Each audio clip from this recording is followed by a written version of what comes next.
Oi, pessoal, eu sou a Gabriela, sou psicóloga e eu tô aqui no modo Vozes, o quadro do YouTube e do Spotify da Viner. Hoje eu tô com as minhas convidadas, a Nicole, que é psicóloga, e a Elisiane, que é doutora psiquiatra.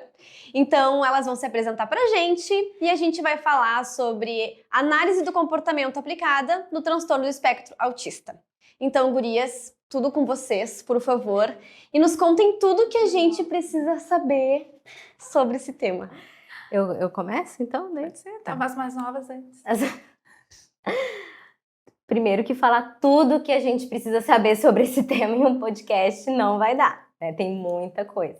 Eu sou a Nicole, eu sou psicóloga, como você mesmo disse, sou mineira, me formei na Universidade Federal de Minas Gerais, a UFMG, e a minha história com o TEA começa lá, né? Logo na minha graduação. Quando eu estava no quarto ou quinto período, agora eu não vou me lembrar, eu comecei a trabalhar como estagiária, como assistente terapêutico. Comecei a trabalhar numa escola, atendendo uma criança no espectro. E a partir daí eu descobri o que eu queria fazer da minha vida, assim.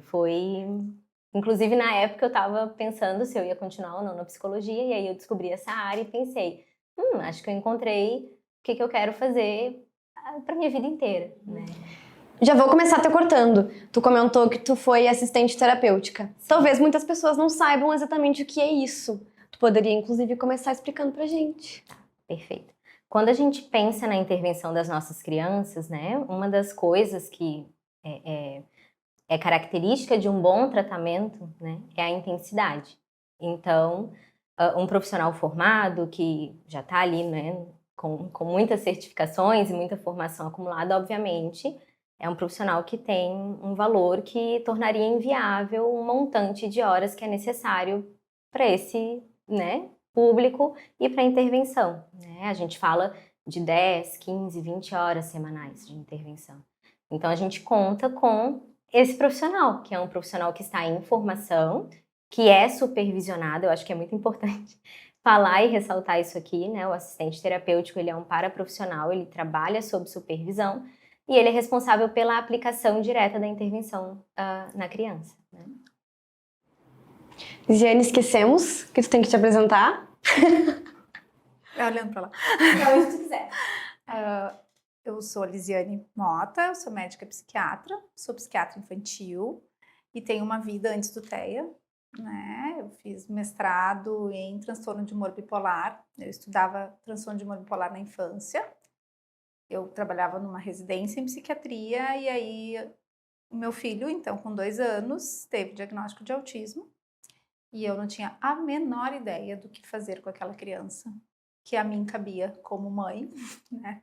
E aí eu brinco que o que uma psiquiatra infantil vai fazer com um filho autista, né? Tipo, a gente vai estudar. Então, há 5 anos eu estudo autismo todos os dias da minha vida, inclusive em casa, né? E aí eu comecei várias formações, então acho que isso é uma coisa super importante, né? Porque hoje a gente tem a possibilidade de fazer várias formações, né? Que são fundamentais para esta área.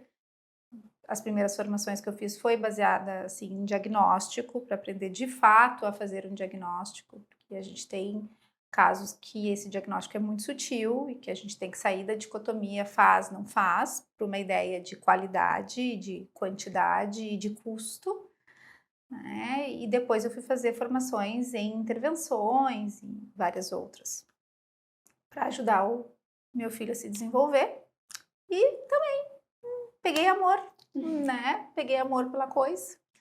E aí a gente conhecia a Nicole e a Camila, que trabalha com a gente também. E aí a gente começou um projeto de construir um espaço, de construir uma clínica para poder fornecer para as nossas famílias, para as nossas crianças, um tratamento baseado em evidência científica, que é o que a gente acredita, né? E a literatura diz que funciona.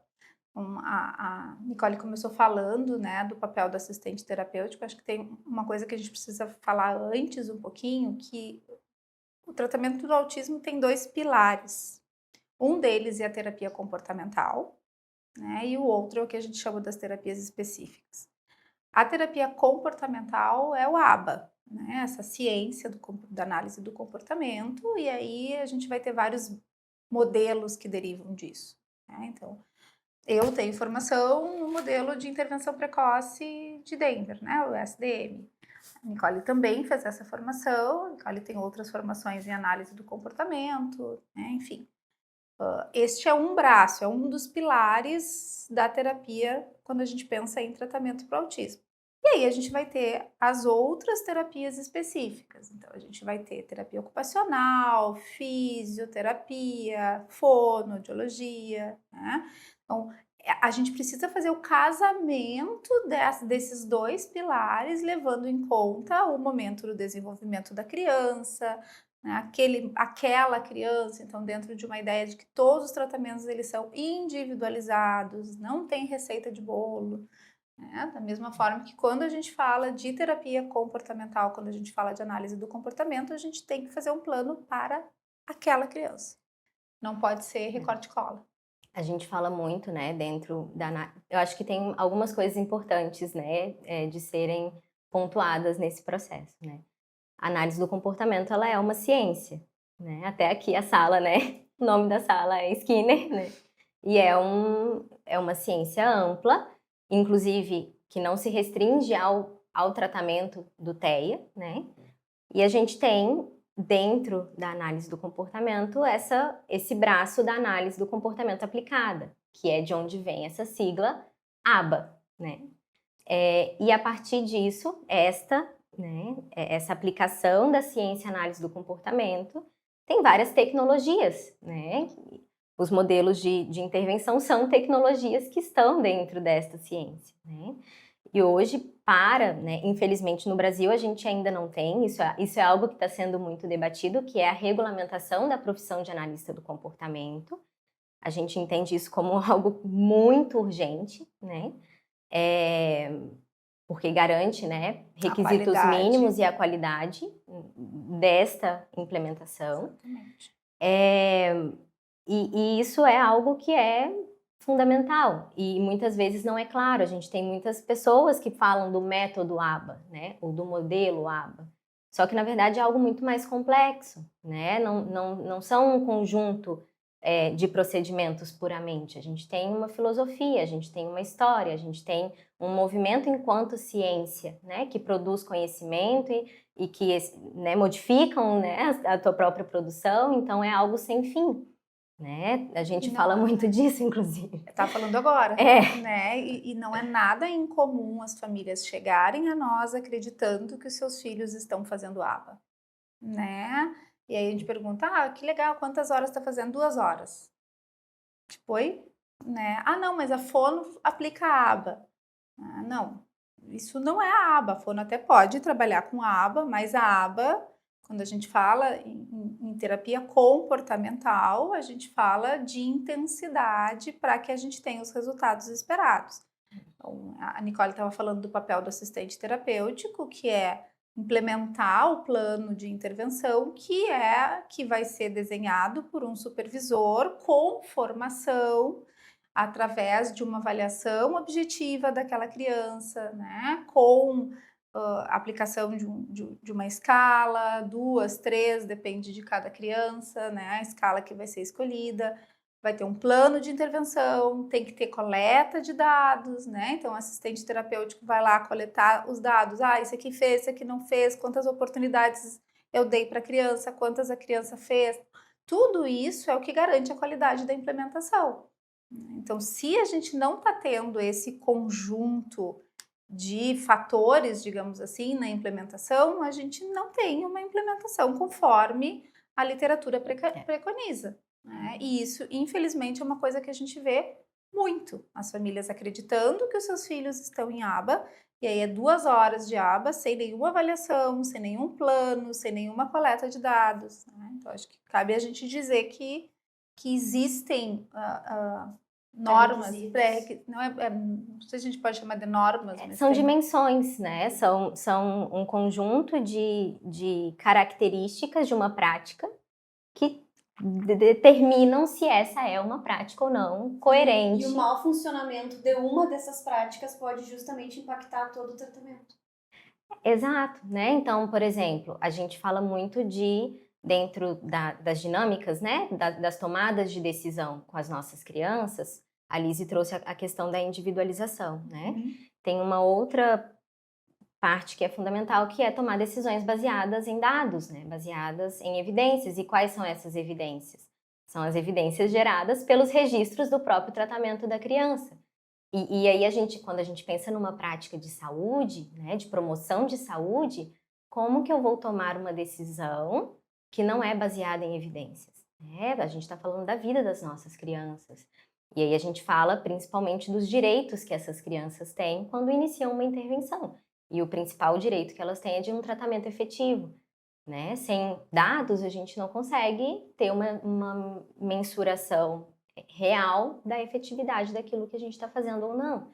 E até isso, né? Como é que eu vou fazer um plano de intervenção se eu não tenho uma avaliação da minha criança, né? Do tipo, eu tenho uma criança ali, se eu não aplicar uma escala, se eu não fizer uma avaliação objetiva das habilidades que a minha criança tem ou que estão em construção, como é que eu vou saber o que que eu pretendo, o que que eu preciso construir neste momento, né? Então, a gente estava brincando que são as vozes da minha cabeça que vão, né? Às vezes a gente pega uns planos que parece que tem uma, né? Do tipo, eu tô vendo uma criança agora que é exatamente isso. Assim, eu peguei o plano e está, mas não, são as vozes da cabeça que determinam os objetivos que vão ser trabalhados, as habilidades que está tentando se construir ali. Então, e isso é muito triste para a gente, né? Quando a gente que trabalha e preza, né, por uma qualidade de implementação e estuda para que isso aconteça, para assegurar, né, que as crianças tenham, porque isso é uma outra coisa que é muito importante, né? Existem alguns critérios que são fundamentais quando a gente pensa em prognóstico, né? Quando a gente pensa em autismo, o que a literatura já nos mostra, assim, que diagnóstico precoce e intervenção de alta intensidade são fatores muito importantes, ligados ao desfecho, né, à evolução da criança. Depois disso, a gente precisa de profissionais qualificados, né, a gente precisa de famílias envolvidas e o potencial da criança, né? Então, a gente sabe que algumas crianças vão ter um autismo mais grave ou vão ter alguma outra comorbidade que vai dificultar o processo de intervenção, né? E outras crianças menos. Desses 5 fatores, tem um que eu não consigo mexer, que é o potencial da criança, né? Os outros 4 é preciso garantir que estão sendo atendidos, né? E aí muitas vezes chegam pra gente crianças grandinhas que estão há muito tempo em terapias fono, TO, psico, né? Aquela psico no consultório 2, 3 vezes por semana, que eu fico pensando o que ela faz com essa criança, né? Crianças que não têm nenhuma habilidade de comunicação, né? E nunca tiveram terapia comportamental. E os pais investindo energia financeiramente, né? Essa correria que é ter um filho autista que tu leva para cá e pega de lá e leva para uma terapia e leva para outra, num tratamento que não é efetivo. Tem uma coisa muito legal disso que a Liz está trazendo, né? E que eu acho que é importante de ser pensado, né? Que a intensidade nem sempre de horas de terapia, né? Nem sempre significa um acesso a uma intervenção homogênea, né? Muitas vezes as crianças vêm de uma rotina de tratamentos que não se conversam, né? E essa é uma questão de mudança de cultura muito importante, né? A gente tem uma experiência muito legal até, né? A Mirella tá ali, a fono que trabalha com a gente, né? E esse é um processo que a gente acredita muito, né? Nesse diálogo entre áreas, né? A Liz, médica, a gente trabalha muito próximo de profissionais da fisioterapia, da terapia ocupacional e hoje para nós, e eu acho que esse é um ponto muito importante, né? Quando a gente fala em tratamento de pessoas autistas, a gente está falando de um transtorno muito amplo que, né, tem implicações nesse indivíduo como um todo, e é muito importante que a gente olhe, né, para o tratamento dessas pessoas, levando em consideração a necessidade dessa integração de diversas disciplinas, de diversos campos de saber, né? Não, e até mesmo o que a gente vai priorizar neste momento do desenvolvimento, né? Então, é muito comum as crianças chegarem para mim sem nenhuma intenção comunicativa, né? Porque a gente tem que pensar que o autismo não é um transtorno de fala, é um transtorno de comunicação, né? Então, vai ter autista falando, mas sem fazer troca, sem comunicar, né? Então, e aí as pessoas buscam a fala.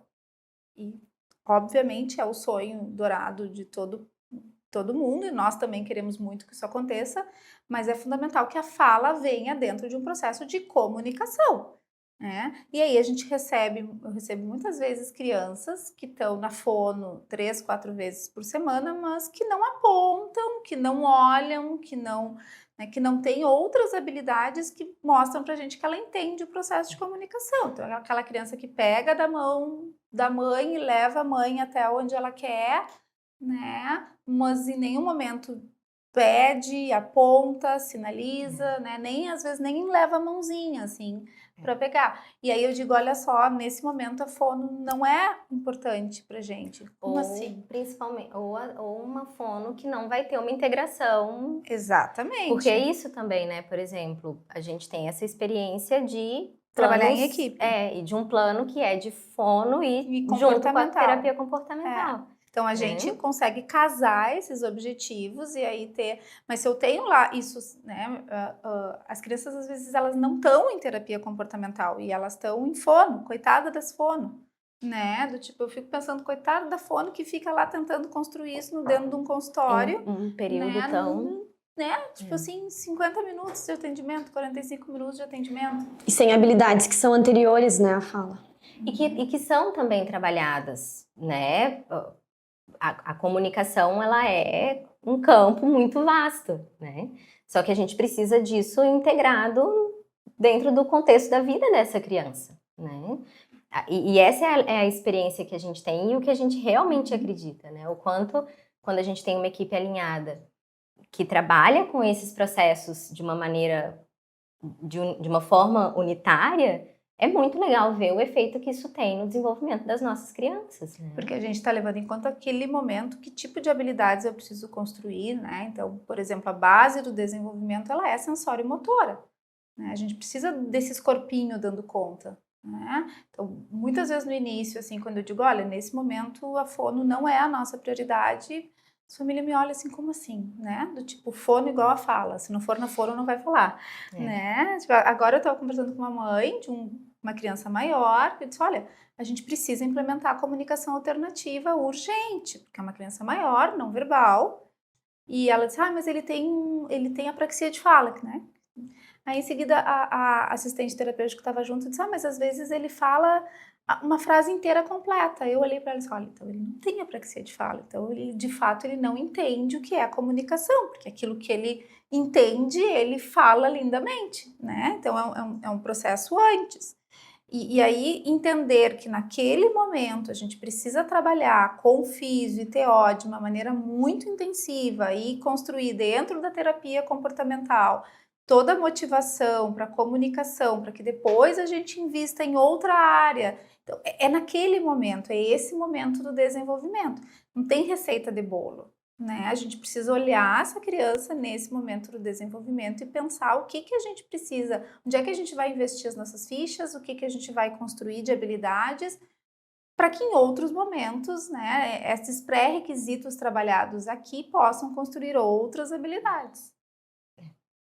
E aí, dentro desse processo, a gente pensa, né, no quanto, do ponto de vista profissional, né, é importante que nós tenhamos conhecimento, né? E principalmente, eu acho que tem uma coisa muito legal, assim, que eu, primeiro, eu acho que tem uma coisa importante antes de tudo. Peraí, deixa eu organizar meus cucos aqui para falar.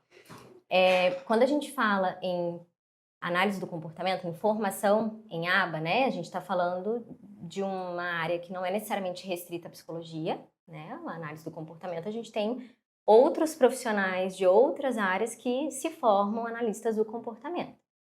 A gente hoje não tem, né, uma legislação, uma normatização brasileira do que significa ser analista do comportamento, né? Isso, infelizmente, abre espaço para muitas práticas que não são adequadas, né?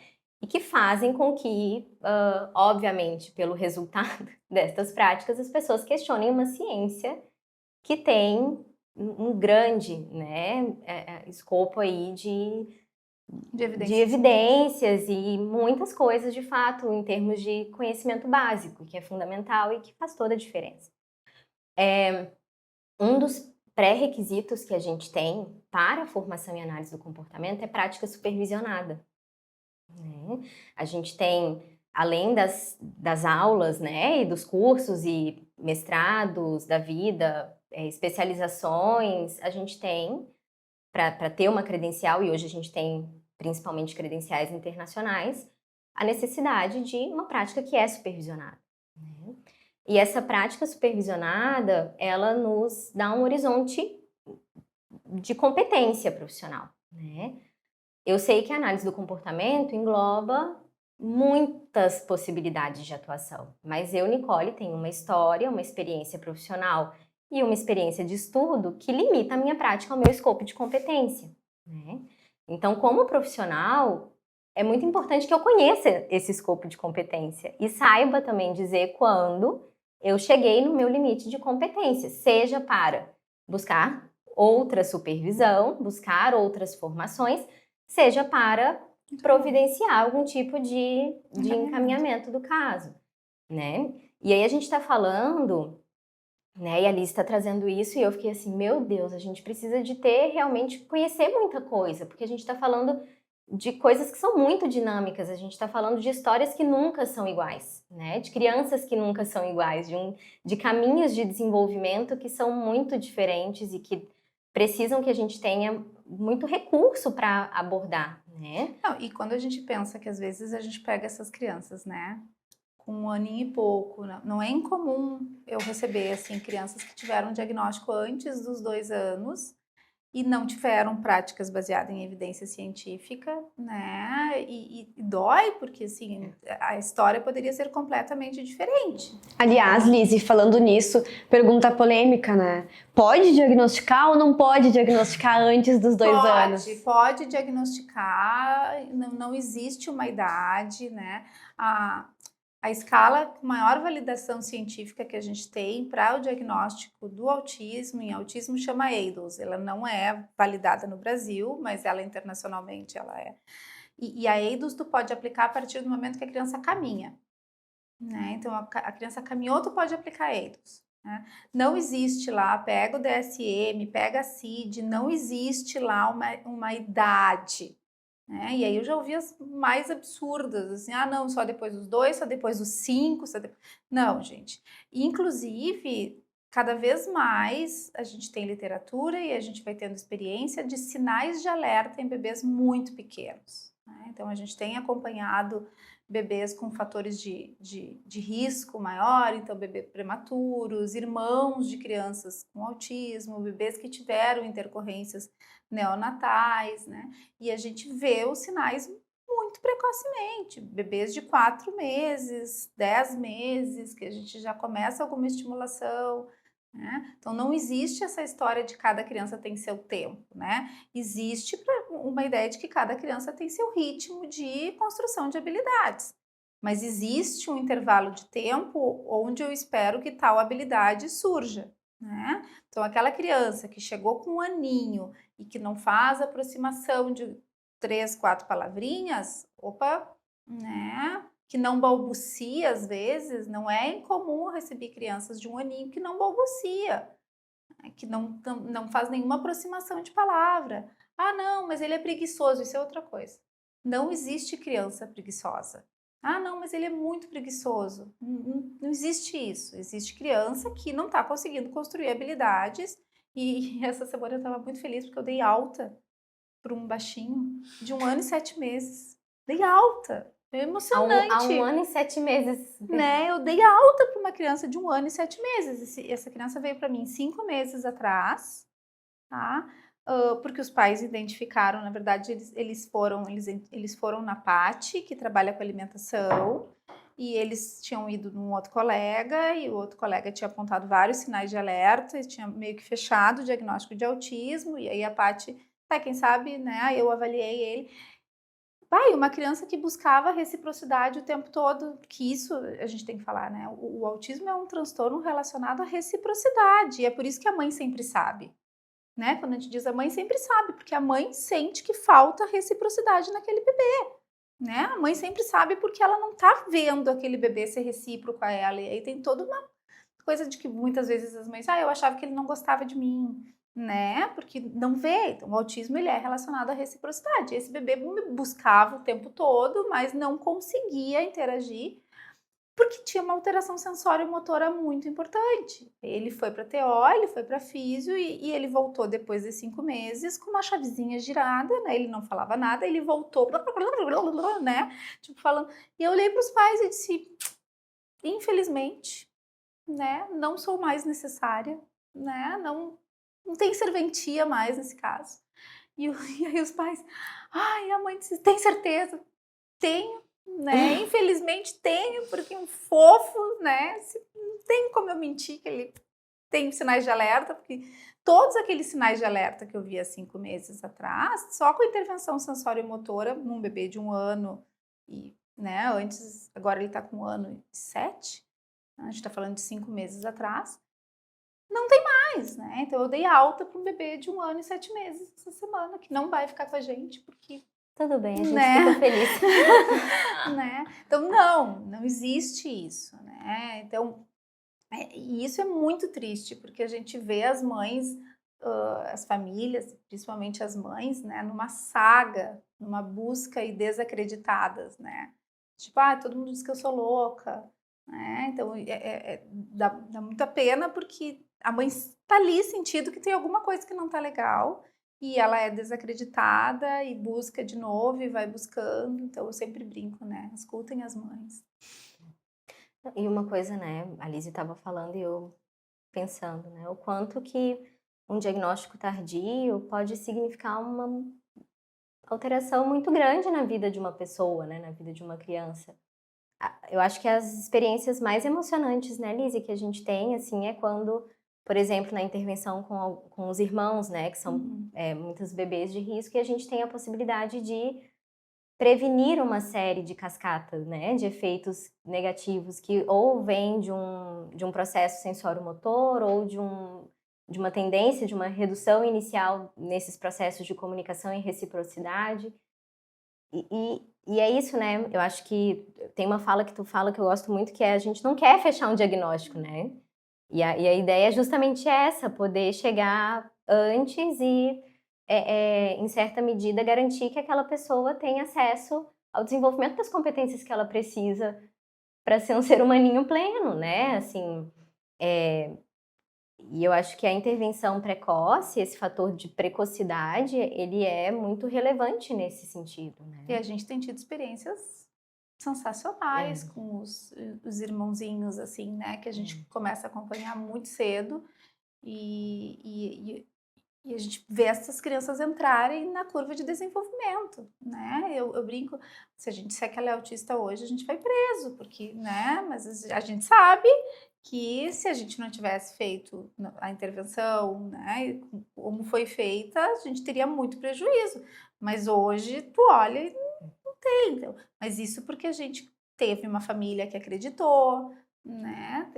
Eu brinco assim que os pais têm que ser muito corajosos para trazer um bebê para avaliação, né? Sempre que eu avalio um bebê, eu digo assim, é muita coragem dos pais trazerem um bebê para avaliação, né? Porque eles socialmente estão desacreditados dessa angústia, né? E é o seu bebê. E então a gente tem falado assim, são famílias que têm um olhar muito especial, assim, né, para poder trazer o seu bebê para uma avaliação de desenvolvimento. E eu digo, olha, eu sei que está sendo muito difícil, mas eu garanto que ele vai agradecer para o resto da vida, porque isso vai fazer toda a diferença no desenvolvimento do filho de vocês, né? Então, acho que parte muito desse desejo, né, da gente estudar, da gente se qualificar e da gente bater tanto nessa tecla da formação profissional. Porque vamos pensar, se esse mesmo bebê cai, né, numa mão de uma pessoa que não tem as qualificações necessárias, né, quanto tempo a gente perde? E eu acho que principalmente, eu acho que tem uma outra coisa, né, Lizzie, que é nem sempre o autismo significa um atraso de desenvolvimento global, né? A gente está falando de um cérebro, né, de uma criança que nasce TEA, né, por assim dizer, mas o atraso de desenvolvimento muitas vezes é consequência de um padrão inicial de interação com o mundo, de interação com as pessoas, e que por isso é tão importante a gente pensar em como nós vamos programar o aprendizado dessa criança na vida, né? Eu acho que é muito importante a gente não cura, né, o TEA, mas eu acho que tem uma coisa muito bonita que é poder proporcionar um desenvolvimento pleno dentro do padrão de aprendizado daquelas crianças, né? Perfeito. E Nicole, tu tá falando algo que me remeteu a uma fala da Lisiane também, né? A gente tá falando aqui de toda a construção da intervenção ABA, como que funciona, quais os fatores principais para ter uma boa intervenção e, consequentemente, um bom prognóstico. Mas talvez muitas pessoas nem saibam o que é autismo, né? E aí eu lembrei da tua fala, quando tu trouxe de uma forma muito didática e lúdica sobre as conexões, né? Exatamente. E eu acho que seria super importante se tu compartilhasse mais uma vez, porque foi tão interessante a forma como tu trouxe, que muitas pessoas podem estar nos escutando e trabalham, por exemplo, numa escola, não são de fato do campo da psicologia, ou não estão tão ligados a esse assunto do TEA, mas querem ajudar uma criança, querem ajudar um diagnóstico, querem ajudar uma família, né? Olha, leva aqui, leva lá, tô percebendo ali alguns desenvolvimentos que não estão sendo atingidos. Então a tua fala foi muito importante para mim, então eu queria que tu repetisse. Sacanagem. Eu vou abrir o slide. Peraí que eu vou abrir o slide. Tá, eu vou te dar uma colinha então, ó. Dos fios, que às vezes não chegam, que às vezes passam, que às vezes se atropelam. Mas eu acho que desde o início, fala desde o início. Que desde o início? Desde os critérios, do que é, né? Não, é que assim, o que a gente tem que pensar, né? Hoje em dia, todo mundo é autista. Não, gente, não é todo mundo que é autista. Tem um boom de diagnóstico. Não, a gente aprendeu a fazer esse diagnóstico. O que acontecia? Essas crianças iam para outros diagnósticos, né? Elas ganhavam outros diagnósticos. Então, não é verdade que agora todo mundo é autista.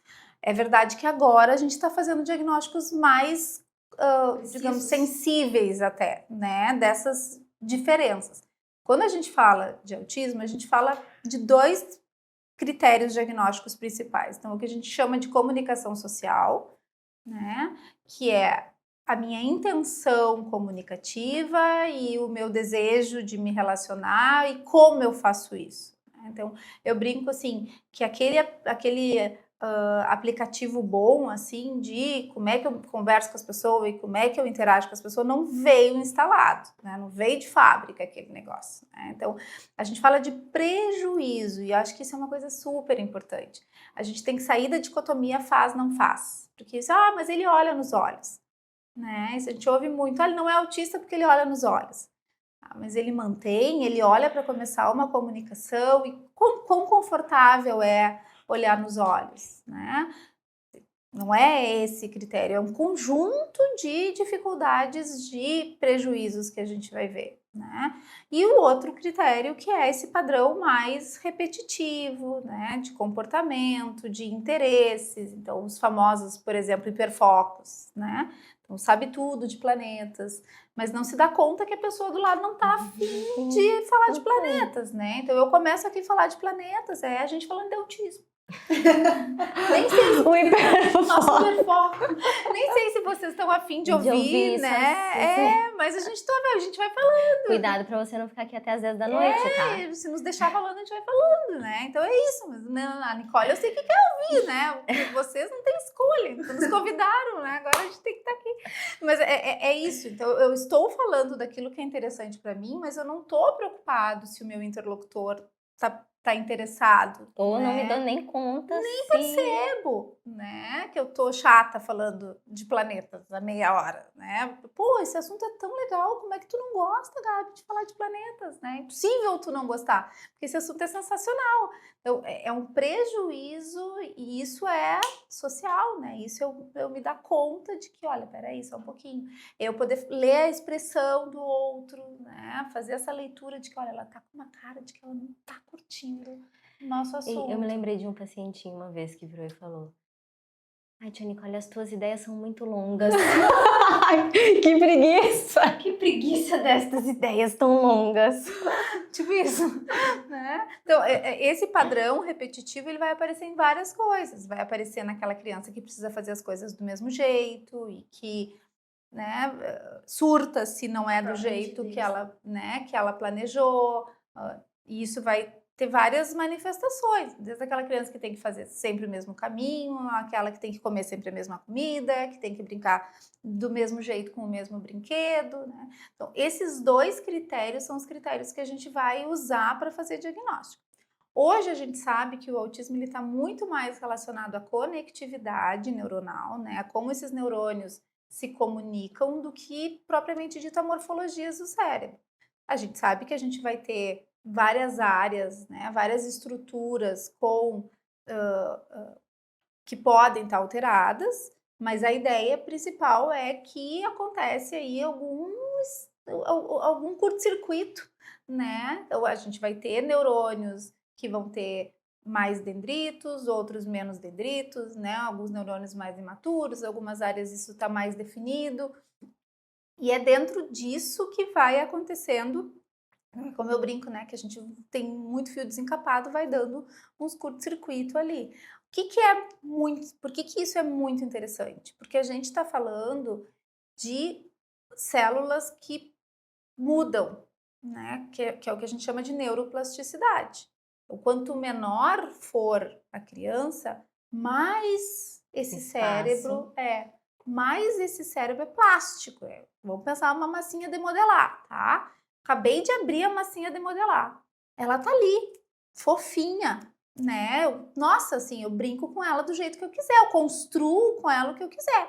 À medida que essa massinha vai ficando mais velha, ela vai ficando mais durinha. Eu consigo brincar com ela, mas eu preciso fazer um pouco mais de esforço, né? Não é mais tão fácil. Até que um dia essa massinha vai ficar bem durinha. E aí eu não vou mais conseguir, ou vou ter que, sei lá, molhar ela, dar um outro jeito para.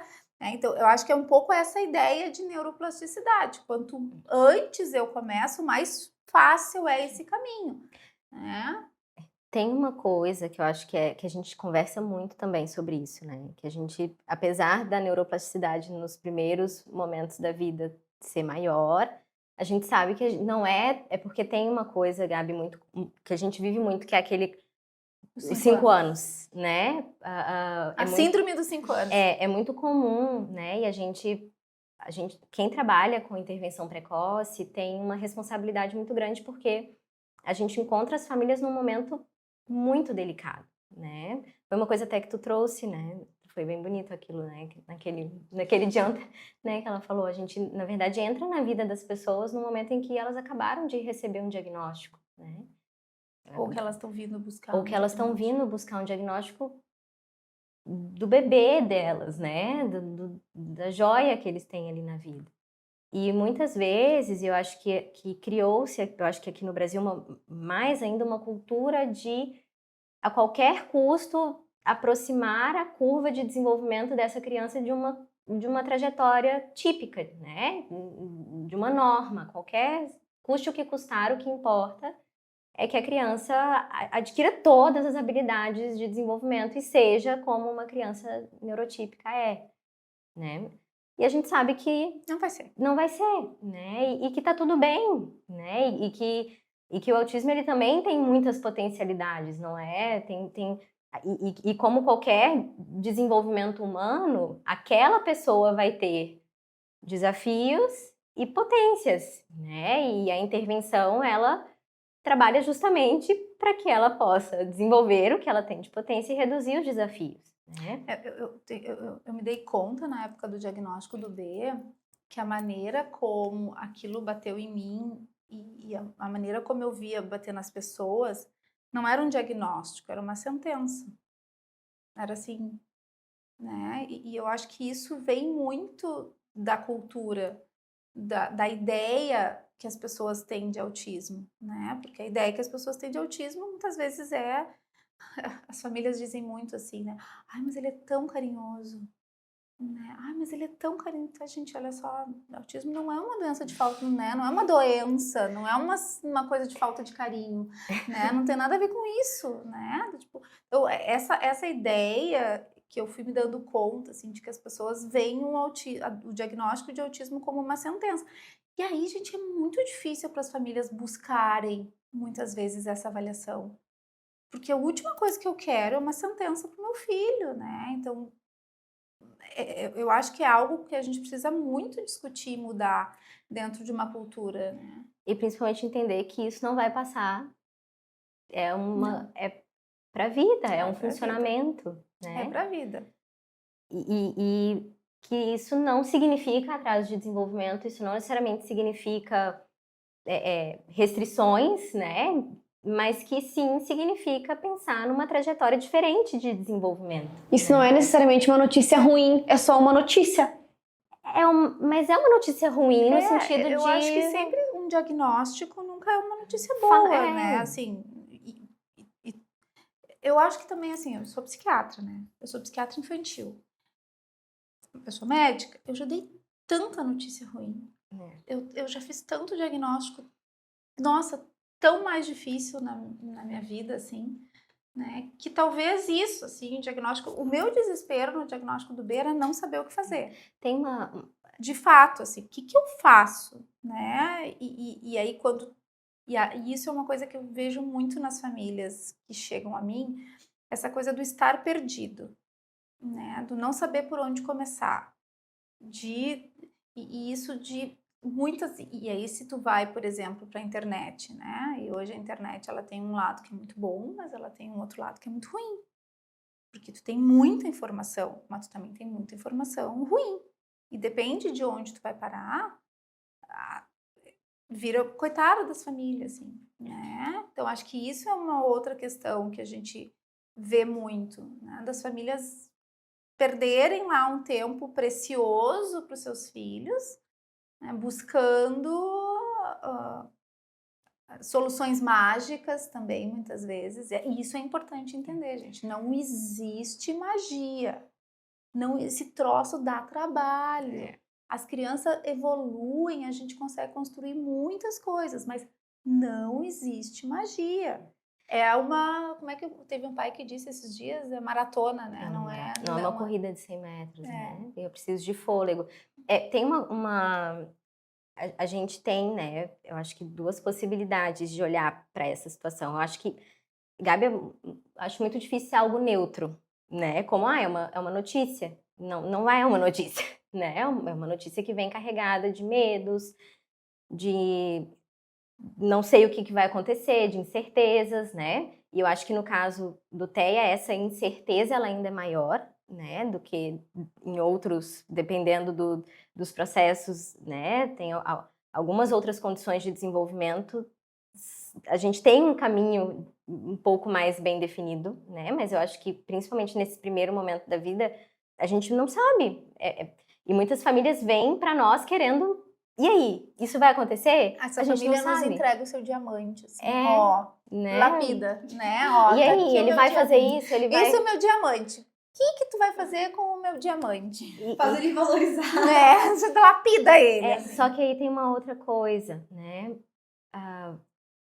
Ao mesmo tempo que não é algo neutro, não é um problema. E isso é uma coisa que tu falou e que eu acho que é muito legal. E há um tempo atrás eu fiz uma formação em ACT treino parental e foi muito bonito, assim, que essa prof é uma prof que eu adoro, a Lili, ela colocou uma foto de uma daquelas contas de matemática, assim, que é um quadro inteiro, uma foto de um pôr do sol, né?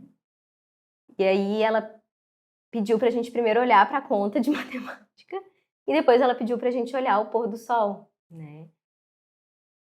E óbvio, né? Tu olha para aquela coisa lá escrita daquele problema de matemática, tu olha para aquilo e fica, meu Deus, como é que eu resolvo isso? E isso não gera né, um conforto ou a possibilidade de estar em paz com uma nova condição, né? Agora, quando tu olha para a situação como um pôr do sol, tu começa a exercitar, estar ali e começar a ver que, na verdade, a trajetória não é só, né, de dor e tristeza e eu preciso resolver isso e não estar nessa situação. Ao né? contrário, né? Uma coisa que foi muito bacana foi ver que cada pequena habilidade construída no B tinha outro valor, assim, né? Nossa, assim, porque a gente sabia o quão suado tinha sido aquilo ali, né? Eu ouvi em alguns momentos, assim, tipo, não é porque que eu não tenho um filho autista que eu não tenho um problema, né? Coisas. Gente, meu filho não é um problema. Ele é uma nova condição de vida, né? Problema é aquilo que tem solução, né? O critério de problema é ter solução. Pode ser, né? E eu uso muito com os meus filhos assim, problema, probleminha, problemão, né? Do tipo, tá, que tamanho é esse problema, né? Mas o diagnóstico de autismo não é um problema, porque ele é uma nova situação de vida, né? Não tem solução. Vai ser autista. O que a gente precisa é batalhar para ajudar que essas crianças se desenvolvam, e aí eu acho que entra nisso que a Nicole está falando, né? Dentro do que a Nicole está falando, que nem todas as crianças vão ter a mesma linha de desenvolvimento. Né? E muitas vezes os pais vêm com uma expectativa de desempenho, de desenvolvimento que não vai ser atingida, não vai ser alcançada. E é o nosso dever também, a gente tem discutido muito como fazer isso, né? Pensar em o que a gente precisa construir de habilidades para aquela criança para que ela seja o mais funcional possível.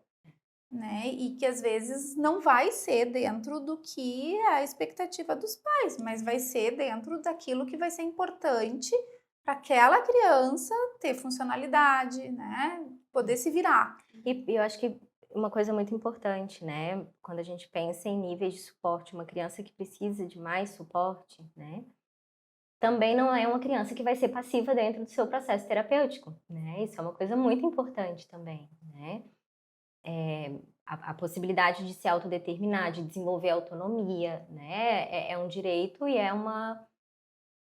algo muito possível, ainda que haja, né, um nível de suporte maior.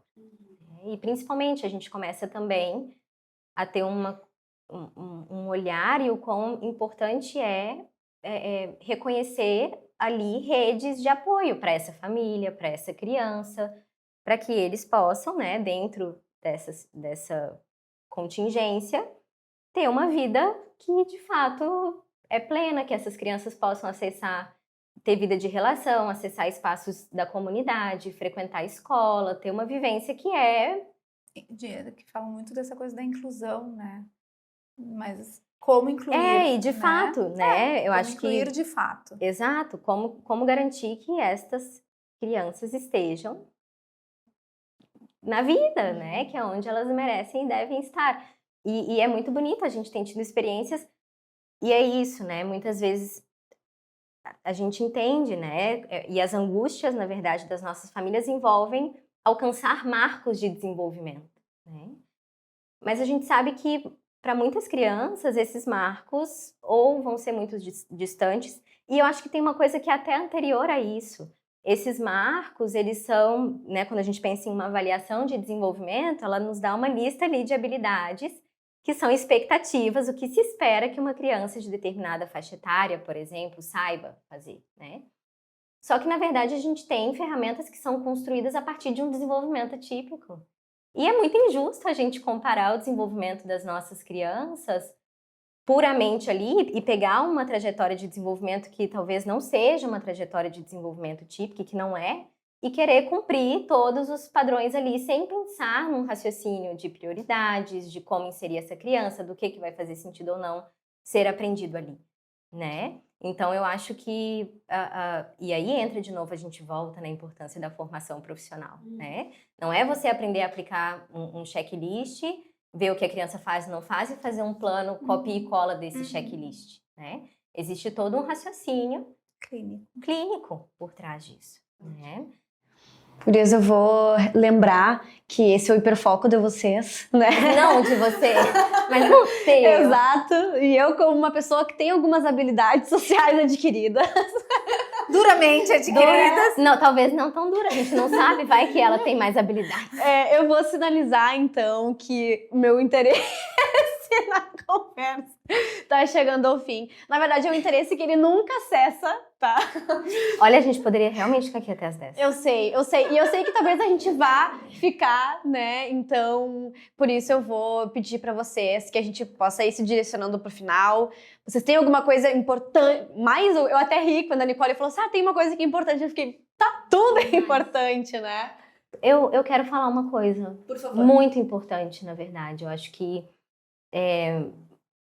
pensando nos psicólogos, né, que querem trabalhar com análise do comportamento, que querem trabalhar com desenvolvimento, busquem as fontes do conhecimento, bebam o conhecimento da fonte, busquem as formações de fato, façam supervisão. Esses dias eu estava falando com uma psicóloga que falou assim, nossa, me dá até um alívio de poder falar que eu faço supervisão. Nossa, a família sabe que tu faz supervisão? Sabe? Eu vou fazer para sempre, né? Não tenham esse receio, né? De buscar a formação continuada, de acreditar na formação continuada, de buscar formações oficiais e seguir um caminho contínuo de aprendizado. O conhecimento não termina, né? Inclusive, deixem aí o Instagram de vocês. Qual é? Qual é? Eu sei qual é. Ai, fala então, boa, né? Não sei. Isso, Germinari Poa. Gente, nós somos as pessoas mais low profile do planeta. Não, a gente tá melhorando. A gente tá se A gente sensibilizando. tá muito melhor. É. Eu só falo com as vozes da minha cabeça no Instagram. Então, o dia que eu tive que falar sério foi bem difícil. Eu acho que pode só falar da Germinari bem Claro. rapidinho. Germinari Poa, né? Nós somos uma clínica de diagnóstico e intervenção precoce. Eu, a Lisiane e a Camila Delmonte, também psicóloga. E mais alguma coisa? Lá vai ter bastante informação sobre. no nosso Instagram. E também a Aproveite, própria vai, divulgação. suas habilidades sociais, use-as. Mas não sob pressão. A própria divulgação dos cursos, né? Sim. Muitas coisas que eu perguntei aqui pra vocês são inspirações da própria formação que a gente fez de assistente terapêutico, né? Que foi agora há pouquinho tempo atrás. Então, a gente vai torcer para que tenha mais, porque com certeza foi um dia inteiro muito rico e de muito aprendizado, né? A gente adora. Nem deu pra perceber. Então tá, pessoal, muito obrigada para quem assistiu até aqui. Com certeza uma conversa que foi ter muitos altos e baixos. A gente riu, a gente quase chorou também. Então, nos acompanhem por aqui e até mais. Tchau, tchau.